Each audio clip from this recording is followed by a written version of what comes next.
The laughter, the music, the clinking glasses, everything around Ethan felt like a dream he wasn't invited into.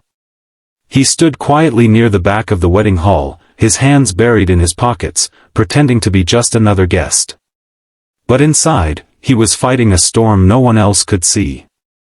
He wasn't here to celebrate love, he was here because his 7-year-old daughter, Lily, had begged him to come.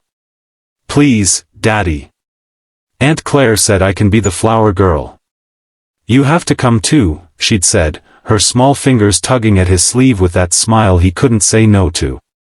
So there he was, a single dad, still learning how to breathe without the woman he'd lost 3 years ago. The music changed, couples moved to the center of the floor, and he watched them sway under the warm lights. His eyes met the bride's sister, her soft smile, her graceful walk, her eyes that seemed to see right through him. Before he could look away, she approached him. "Hey," she said gently, her voice cutting through the noise. "You're not dancing?"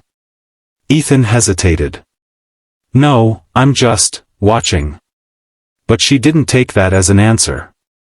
She simply smiled, held out her hand, and whispered, "Then dance with me." He froze. The last time he'd danced was with his late wife. His heart raced as he looked at her hand, delicate, patient, waiting. Something inside him cracked open.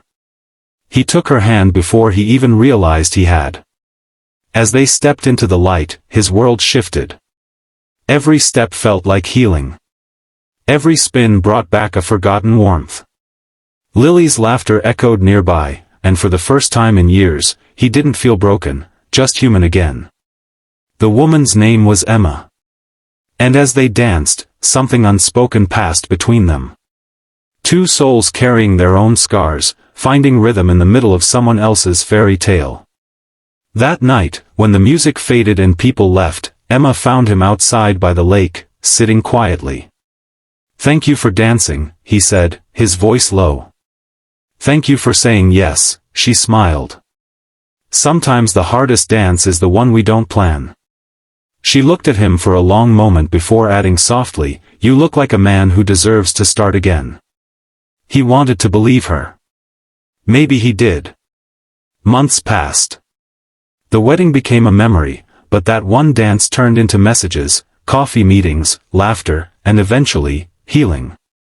Lily adored her. Emma never tried to replace his late wife, she simply became a light that guided them both forward. The man who came as just a guest left with something far greater, a second chance at love he never thought he deserved. And when Emma whispered one night, "Dance with me again," just like that first time, he took her hand without hesitation. Because sometimes, life doesn't end where you think it does, it begins again, in the middle of someone else's song.